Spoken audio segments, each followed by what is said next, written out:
എല്ലാ കൂട്ടുകാർക്കും നമസ്കാരം. നമ്മുടെ പുതിയ വീഡിയോയിലേക്ക് സ്വാഗതം. ഇന്നത്തെ നമ്മുടെ വീഡിയോ കറുത്ത ഏത്തപ്പഴമൊക്കെ ഉണ്ടെങ്കിൽ അത് നിങ്ങൾ എടുത്ത് കളയാതെ ഇതുപോലെയൊക്കെ ഒന്ന് ഉണ്ടാക്കിയാൽ വൈകിട്ടത്തെ ചായക്ക് നല്ല ടേസ്റ്റി ആയിട്ട് തന്നെ നമുക്ക് ഉണ്ടാക്കി കഴിക്കാൻ സാധിക്കും. ഈ ഒരു വേനൽ അവധിക്കാലത്ത് നിത്യവും നമ്മുടെ കുഞ്ഞുങ്ങൾക്ക് ചായപ്പലഹാരമൊക്കെ കൊടുക്കുമ്പോൾ ഇതുപോലെയൊക്കെ ഒന്ന് ഉണ്ടാക്കി കൊടുക്കുവാണെങ്കിൽ അവര് വയറ് നിറയെ തന്നെ കഴിക്കുകയും ചെയ്യും. അപ്പൊ നോക്കിയാലോ എങ്ങനെയാണ് വളരെ എളുപ്പത്തിൽ ഉണ്ടാക്കിയെടുക്കാൻ പറ്റിയ നല്ലൊരു ചായപ്പലഹാരം തയ്യാറാക്കി എടുക്കുന്നതെന്ന് നമ്മുടെ വീഡിയോയിൽ കൂടെ നമുക്ക് കാണാം. വീഡിയോ കാണുമ്പോൾ നിങ്ങൾക്ക് ഇഷ്ടപ്പെടുവാണെങ്കിൽ നിങ്ങളുടെ വിലയേറിയ ലൈക്ക് തരാനോ ഇന്ന് കണ്ട ഈ ഒരു വീഡിയോ നിങ്ങളുടെ കൂട്ടുകാരിലേക്കൊന്ന് ഷെയർ ചെയ്ത് കൊടുക്കാനും മറക്കല്ലേ. അപ്പോൾ നമുക്കുടൻ തന്നെ നമ്മുടെ വീഡിയോ കാണാൻ പോകാം.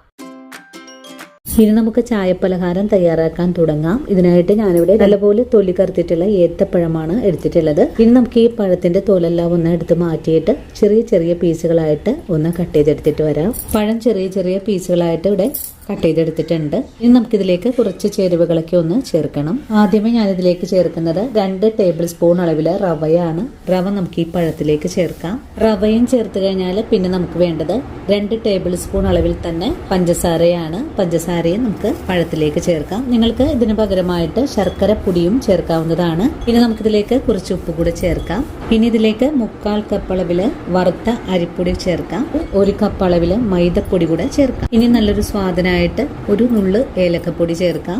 1 നുള്ള് മഞ്ഞൾപ്പൊടി കൂടെ ചേർത്ത് നമ്മുടെ കൈകൊണ്ട് ഇതെല്ലാം കൂട്ടിച്ചേർത്ത് ഒന്ന് തിരുമ്മി കുഴച്ചെടുക്കാം. ഈ കറുത്ത പോയ പഴമൊന്നും ഇനി ആരും എടുത്ത് കളയണ്ട. ഇതുപോലെ ഉണ്ടാക്കിയാൽ എല്ലാവരും ഒരുപോലെ ഇഷ്ടത്തോടു കൂടി തന്നെ കഴിക്കുകയും ചെയ്യും. റവയെല്ലാം ചേർത്തിട്ടുള്ളത് കൊണ്ട് നല്ല ക്രിസ്പി ആയിട്ട് തന്നെ നമുക്കിത് പൊരിച്ചെടുക്കാൻ സാധിക്കും. ഇനി കുഴച്ചെടുക്കുന്ന സമയത്ത് വെള്ളം കൂടി പോവുകയാണെങ്കിൽ കുറച്ച് റവയോ അരിപ്പൊടിയോ മൈദപ്പൊടിയോ ചേർക്കാവുന്നതാണ് കേട്ടോ. ഇനി നല്ലതുപോലെ ഒന്ന് മയത്തിൽ തന്നെ കുഴച്ചെടുക്കാം. അങ്ങനെ നമ്മുടെ പൊടി ഞാനിവിടെ കുഴച്ചെടുത്തിട്ടുണ്ട്. ഇനി നമുക്കിതൊരു 10-15 മിനിറ്റ് നേരത്തേക്ക് ഒന്ന് റെസ്റ്റ് ചെയ്യാനായിട്ട് മൂടി വെച്ച് കൊടുക്കാം. കാരണം നമ്മളിതിലേക്ക് റവയെല്ലാം ചേർത്തിട്ടുള്ളത് കൊണ്ട് കുറച്ചുകൂടെ കട്ടിയായിട്ട് വരും. അതുപോലെ നിങ്ങൾ ഈ കുഴച്ചെടുക്കുന്ന സമയത്ത് മധുരം ആവശ്യമായിട്ടുണ്ടെങ്കിൽ കുറച്ചുകൂടെ മധുരമൊക്കെ ചേർത്ത് കൊടുക്കാം. ഇനി നമുക്കിതിലേക്ക് അല്പം ഓയിൽ കൂടെ ഒഴിച്ചു കൊടുക്കാം. ഇനി കൈകൊണ്ട് ഇതുപോലെ ഒന്ന് ഓയിൽ എല്ലാ ഭാഗത്തേക്കും ഒന്ന് സ്പ്രെഡ് ചെയ്ത് കൊടുക്കുക. ഇനി ഒരു 15 മിനിറ്റ് നേരത്തേക്ക് ഒന്ന് മൂടി വെച്ച് കൊടുക്കുവാണ്. നമ്മുടെ പൊടി കുഴച്ച് വെച്ചിട്ട് 15 മിനിറ്റ് ഒക്കെ ആയിട്ടുണ്ട്. ഇനി നമുക്ക് ഉടൻ തന്നെ ഇതൊന്ന് വറുത്തെടുക്കണം. ഇപ്പോൾ ഈ ഒരു പൊടി അല്പം ഡ്രൈ ആയിട്ടാണ് വന്നിട്ടുള്ളത്. ഇനി നമുക്ക് ഈ മാവിൽ നിന്നും ഇതുപോലെ ചെറിയ ചെറിയ ബോളുകളായിട്ട് ഒന്ന് ഉരുട്ടിയെടുക്കാം. ഇതുപോലെയാണ് നമുക്ക് ഉരുട്ടിയെടുക്കേണ്ടത്. എണ്ണയെല്ലാം ഒഴിച്ചു കൊടുത്തിട്ടുള്ളത് കൊണ്ട് കയ്യിൽ ഒട്ടിപ്പിടിക്കാതെ തന്നെ നമുക്ക് ഉരുട്ടിയെടുക്കാൻ സാധിക്കും. ഈ ഒരു രീതിയിലെല്ലാം ഒന്ന് ബോളാക്കി എടുക്കാം. ഇനി നമുക്ക് പലഹാരം വറുത്തെടുക്കാനുള്ള ഒരു പാൻ അടുപ്പിലേക്ക് വെച്ചു കൊടുക്കാം. പാൻ ഒന്ന് ചൂടായി വരുമ്പോഴേക്കും വറുത്തെടുക്കാൻ ആവശ്യമായ ഓയിൽ കൂടെ ഒഴിച്ചു കൊടുക്കാം. ഇനി എണ്ണ ഒന്ന് ചൂടായി വരട്ടെ. ഇപ്പോൾ നമ്മുടെ എണ്ണ ചൂടായി വന്നിട്ടുണ്ട്. നമ്മൾ ഉരുട്ടി വെച്ചിട്ടുള്ള ഓരോ ബോളും എണ്ണയിലേക്ക് വറുക്കാനായിട്ട് ഇട്ട് കൊടുക്കാം. ആദ്യം ഫ്രൈ ചെയ്യാൻ ഇട്ട് കൊടുത്തത് ഒന്ന് മുരിവായി വന്നാൽ പിന്നെ നമുക്കിതൊന്ന് മറിച്ചിട്ട് കൊടുക്കാം. ചെറിയ തീയിൽ വെച്ച് വേണം നമുക്കിതൊന്ന് മുരിയിച്ചെടുക്കാനായിട്ടും. നല്ലോണം മുരിഞ്ഞു വരുമ്പോഴേക്കും എണ്ണയിൽ നിന്നും കോരി മാറ്റാം. ഇടയ്ക്കിടയ്ക്ക് തിരിച്ചും മറിച്ചും ഒക്കെ ഒന്നിട്ട് മുരിയിച്ചെടുക്കാം. നല്ല ബോള് രൂപത്തിലാണ് ആയി വന്നിട്ടുള്ളത്. എല്ലാ ഭാഗവും ഒരുപോലെ മുരിഞ്ഞു കഴിഞ്ഞാൽ പിന്നെ നമുക്ക് ഫ്ലെയിം അങ്ങ് കൂട്ടി വെച്ച് കൊടുക്കാം. ഇപ്പോൾ നമ്മുടെ ബനാന ബോൾസിന്റെ അരികു ഭാഗമൊക്കെ ഒന്ന് മുരിവായി വന്നിട്ടുണ്ട്. എല്ലാ ഭാഗവും നല്ലതുപോലെ മുരിഞ്ഞു കഴിഞ്ഞാൽ പിന്നെ ഫ്ലെയിം അങ്ങ് കൂട്ടി വെച്ച് കൊടുക്കാം. ഇപ്പോൾ നല്ലപോലെ മുരിഞ്ഞ് കളറൊക്കെ ഒന്ന് ചേഞ്ചായി വന്നിട്ടുണ്ട്. ഇനി നമുക്ക് എണ്ണയിൽ നിന്നും കോരി മാറ്റാം.